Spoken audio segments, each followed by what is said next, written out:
Is the NDC's war on Jean Mensa really about fairness, or about power? Let's get one thing straight. Jean Mensa is not perfect, but the hate she's received from the NDC. It's starting to look more like a political obsession than a demand for accountability.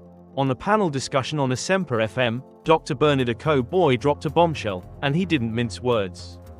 He said Jean Mensa is one of the most emotionally distressed people in Ghana, not because of the job itself, but because of how she's been consistently targeted by the opposition NDC. And honestly, he's got a point. Let's look at the facts. In the 2020 elections, Jean Mensa oversaw a process where John Mahama made massive gains. The NDC secured its highest number of parliamentary seats in the Fourth Republic under her leadership. And yet, she's still enemy number one. Dr. Okoe Boye's question was clear. What else should she do?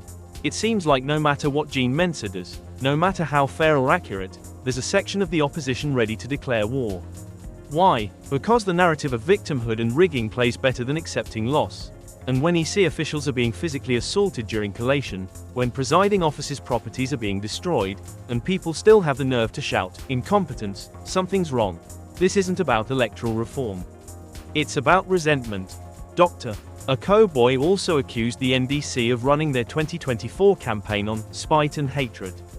That's not a small allegation, but when you look at how the Electoral Commission has become the main scapegoat for every political setback, it starts to ring true.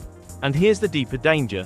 If public officials like Jean Mensa, who are appointed to manage our democratic process, become permanent targets, who will want to step up in the future? If we burn down every referee, who's left to call the game?